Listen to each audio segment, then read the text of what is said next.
Fala galera, tudo bem com vocês? Sou o Victor aqui da Medline e hoje nós vamos aprender sobre hemostasia, de maneira clara, bem simples e fácil de entender. Então bora comigo. Então vamos lá, galera, entender um pouco melhor sobre hemostasia. Primeira coisa que eu gosto de falar é qual é o objetivo da minha hemostasia. E o objetivo, basicamente, é deixar o sangue fluido dentro dos vasos sanguíneos. Porque o que que acontece? Quando a gente acaba lesionando algum vaso, a gente por um acaso faz um esporte radical, acaba caindo de joelho, acaba saindo sangue, a nossa hemostasia, ela está presente ali para tampar esse buraco que abriu no vaso sanguíneo e manter o sangue fluindo dentro dos vasos sanguíneos e não fora dele, porque senão a gente está perdendo o sangue. E esse é o objetivo da hemostasia, manter o sangue dentro dos vasos sanguíneos, beleza? E eu vou separar para vocês, assim, existem 3 tipos de hemostasia: hemostasia primária, hemostasia secundária e hemostasia terciária. Eu separo dessa forma em primária, secundária e terciária só para fins didáticos, porque no final das contas, ambas as hemostasias, tanto a primária, secundária e terciária, elas acontecem ao mesmo tempo, beleza? Até porque vocês vão perceber que a hemostasia primária, que vai formar mais o tampão plaquetário, e a secundária, que vai formar o trombo, o coágulo, elas vão ter o intuito de quê? De fechar as lesões. Enquanto a hemostasia terciária, ela tem o intuito de destruir o coágulo, porque se o coágulo for produzido e não for destruído, eu posso formar um trombo e fechar por completo o meu vaso sanguíneo, beleza? Então, as 3 tipos de hemostasia, elas têm que estar em equilíbrio, fisiologicamente falando. Para quê? Para eu conseguir formar o tampão plaquetário e o coágulo, para evitar com que o sangue extravase para fora do meu corpo, assim como eu preciso que a hemostasia terciária também aconteça ao mesmo tempo, para quê? Para que aquele coágulo que está sendo formado, parte dele seja destruído. Para quê? Porque se ele só for formado, ele vai tampar o vaso por completo, e aí vai deixar de chegar sangue em outros tecidos. Então o equilíbrio aqui entre as hemostasias é extremamente importante, as 3 estão sempre ativas, só que é lógico que em determinadas ocasiões, uma vai predominar sobre a outra, né. Então se eu estou falando que o paciente acabou de sangrar, a hemostasia primária e secundária vai predominar acima da terciária, e porque vai querer destruir o coágulo, show? Então vamos entender um pouco mais da hemostasia primária. Primeira coisa que a gente precisa entender da hemostasia primária é que o quê? Vamos entender. Lesionei meu vaso sanguíneo, lesionei meu vaso sanguíneo, caí. Quando eu caí, tá saindo sangue. Uma das coisas que vai acontecer, o fator de von Willebrand. É um fator importantíssimo presente no nosso organismo. Esse fator de von Willebrand, ele vai liberar aminas vasoativas e ele vai liberar ADP. Primeiro, por que aminas vasoativas? Por que que fazer vasoconstrição logo quando eu estou sangrando? Porque na hemostasia primária, a gente vai falar da adesão plaquetária e da agregação plaquetária e o tampão plaquetário. Significa que as plaquetas, elas vão tampar aquele buraco do vaso que abriu. Então vamos supor, vamos desenhar um vaso sanguíneo aqui. Ele foi lesionado e está saindo sangue aqui, beleza? Então o sangue está saindo aqui. Quando eu faço uma vasoconstrição, o tamanho do buraco que está saindo sangue, ele diminui, beleza? Ele acaba diminuindo. Então, eu tá saindo menos sangue, e isso facilita com que as plaquetas consigam se aderir à parede, porque agora a parede está menor. Tá vendo que no primeiro desenho, no desenho 1, eu preciso de muito mais plaqueta. No desenho 2, então, eu fazer uma vasoconstrição, ela é extremamente importante para facilitar o trabalho das plaquetas, beleza? E o ADP ele é importante também, logo logo eu vou explicar o porquê. Então beleza, então na hemostasia primária eu lesionei meu vaso, o fator de von Willebrand vai ser ativado, vai liberar ADP e vai fazer vasoconstrição para facilitar a adesão das plaquetas nos meus vasos sanguíneos. Vamos começar então com a adesão plaquetária. Justamente a adesão plaquetária, ela precisa desse fator de von Willebrand, porque é por meio do fator de von Willebrand que vai fazer a vasoconstrição, as plaquetas elas vão aumentar de tamanho, mudar o seu formato e se aderir à parede para tampar aquele sangramento, beleza?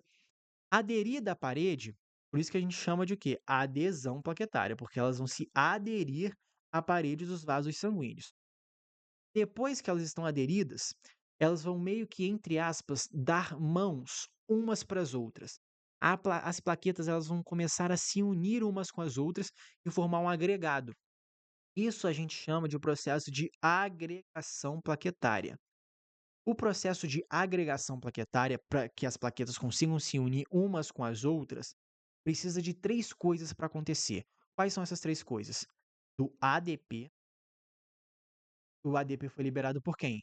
Pelo fator de von Willebrand. Aqui o ADP, tá vendo? Ele precisa de cálcio, que está presente no nosso sangue, e ele precisa também da presença do TXA2. O que significa esse TXA2? É o seguinte: quando os meus vasos sanguíneos são lesionados, eu, eu tenho uma lesão de membranas celulares. Essa lesão de membranas celulares acaba ativando a COX-1. Quando a COX ela é ativada, ela ativa a liberação do TXA2. Então, olha o que eu escrevi. TXA2 é liberado por meio das membranas celulares, graças à ativação da COX-1. Significa que eu tenho uma lesão das membranas celulares que vai ativar a COX-1 e a ativação da COX-1 vai ativar o TXA2. O TXA2 ativado, ele vai ajudar no meu processo de agregação plaquetária. E ele também auxilia aqui, olha, no meu processo de vasoconstrição, para justamente o quê? Facilitar na adesão, facilitar com que as plaquetas consigam tampar aquele buraco que agora está diminuído graças a essa vasoconstrição, beleza? Depois que a agregação ela está completa, a gente formou um tampão. Esse tampão é um tampão constituído por quê? Por quem? Por plaquetas. Por isso que então a gente chama de tampão plaquetário, beleza? E esse tampão plaquetário, algumas pessoas chamam ele de trombo branco. É um trombo constituído por plaquetas e somente por plaquetas, tudo bem? Isso é a minha hemostasia primária. Já a hemostasia secundária, a gente vai precisar de diversos fatores de coagulação.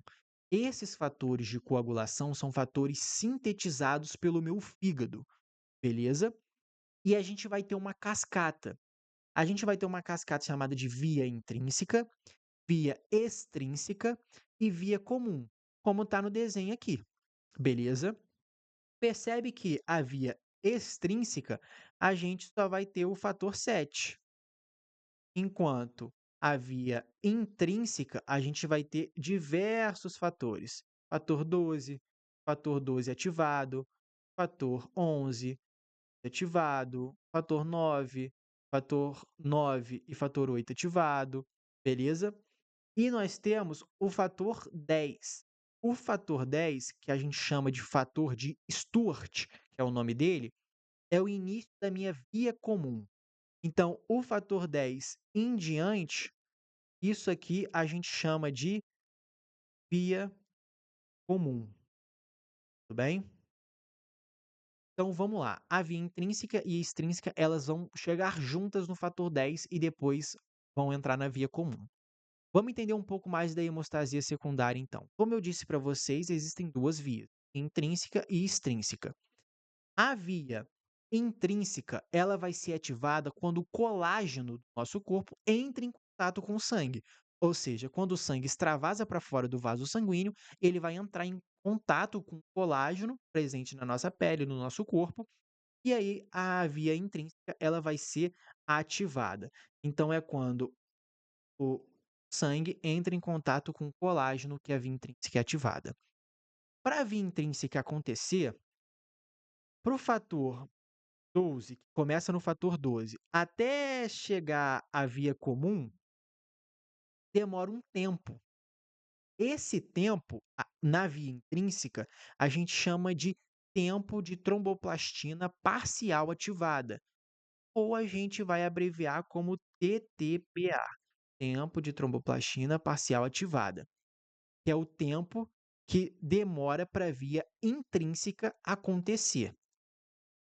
Se eu tiver deficiência de algum desses fatores aqui, a via intrínseca ela vai acontecer de maneira mais devagar.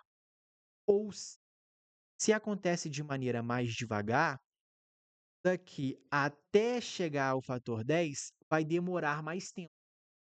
Se vai demorar mais tempo, o meu TTPA ele vai aumentar, entendeu? Então, se eu tiver deficiência desses fatores, o meu TTPA aumenta. Só que tem como a gente aumentar o TTPA por meio de medicamentos? Existe.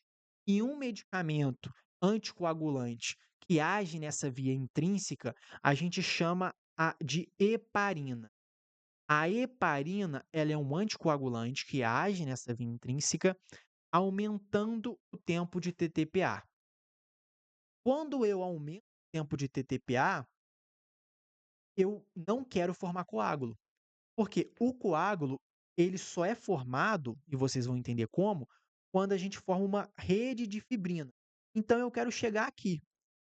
Quanto mais tempo demora daqui até chegar aqui, menos coágulo é formado. Então, se eu aumentar o tempo do TTPA, vai demorar mais para eu formar fibrina, consecutivamente vai demorar mais para eu formar coágulo. Então, substâncias anticoagulantes são substâncias que vão aumentar esse tempo de TTPA. No caso, o remédio que aumenta o tempo de TTPA da minha via intrínseca é a heparina, beleza? Por isso que pessoas que usam heparina sempre ficam dosando o TTPA, porque se o TTPA estiver muito longo, vai demorar muito para o paciente formar coágulo. E aí a gente sempre tem que aconselhar o paciente a tomar cuidado, a evitar spots radicais, porque se ele vier sangrando para você, vai demorar para formar coágulo, entendeu? Então, a importância de dosar o TTPA está justamente por conta disso. Porque se tiver muito grande, o TTPA vai demorar para formar coágulo e o meu paciente vai sangrar, sangrar, sangrar e não vai coagular, beleza? Também vai ter uma aula aqui de anticoagulante para explicar melhor os diversos tipos de heparina, para explicar os que agem na hemostasia primária, hemostasia secundária, se vocês tiverem interesse em entender mais da parte de farmacologia desse assunto, tudo bem? Falando um pouco mais da via extrínseca, quem ativa a via extrínseca é a tromboplastina.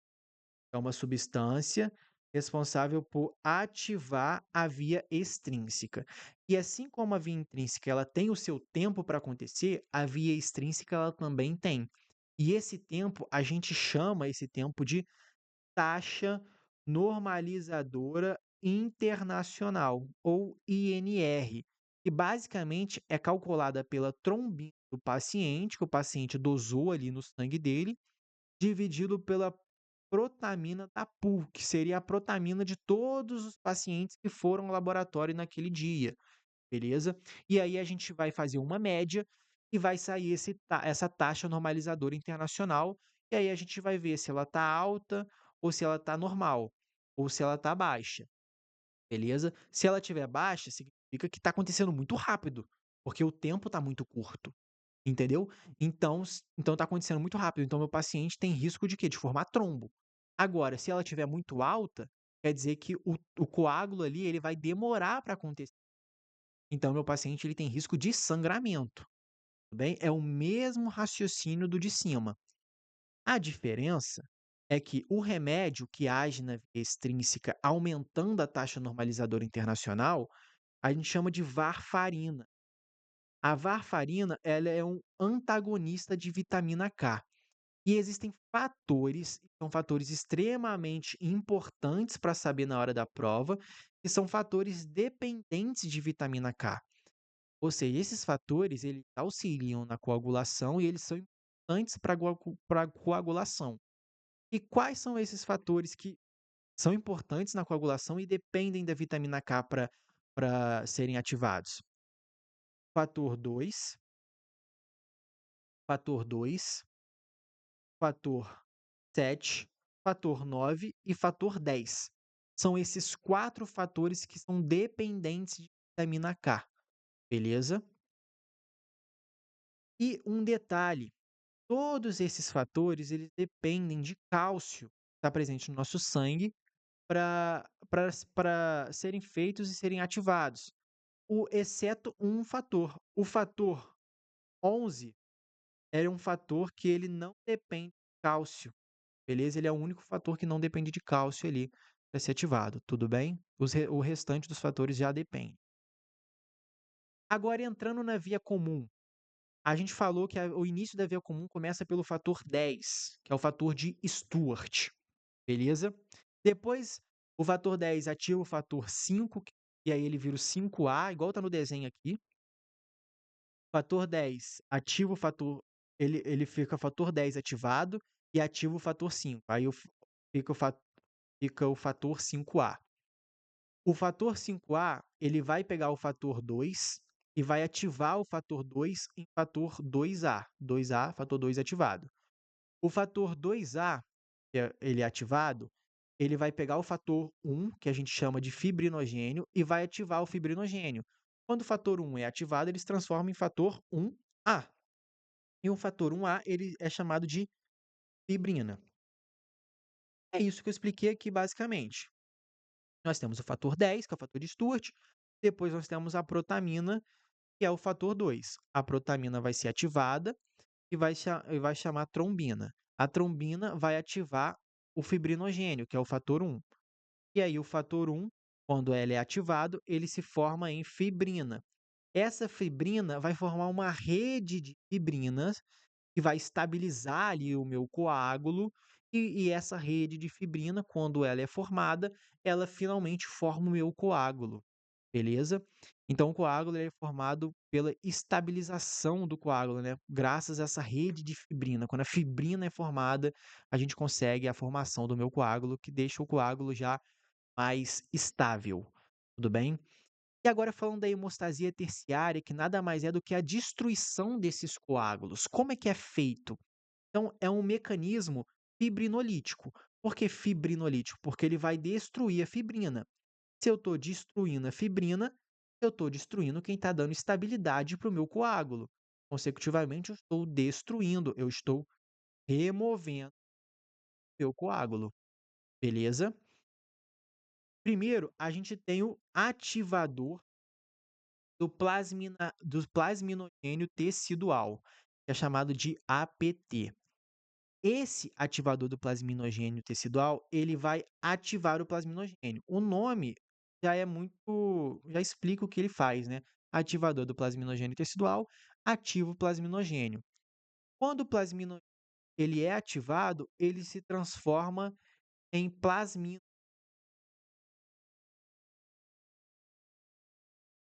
A plasmina, ela é uma substância anticoagulante do meu corpo. Beleza? É uma substância anticoagulante fisiológica do meu corpo. E ela tem a capacidade de degradar a rede de fibrinas.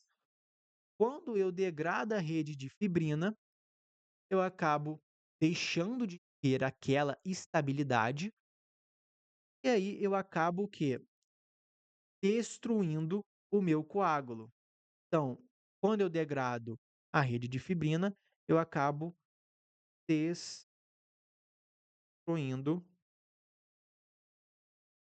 o coágulo. Beleza? E aí, o restante desse coágulo que foi destruído, entre aspas, Os farelos que estão na nossa corrente sanguínea, a gente chama de produto de degradação das fibrinas, ou a gente abrevia de PDF. É o farelo ali do coágulo, basicamente. E vão ser fagocitados, depois excretados para fora do nosso corpo. Essa, de maneira bem resumida, é a hemostasia primária, secundária e terciária. Show? Então é isso, galera. Espero que vocês tenham gostado do vídeo.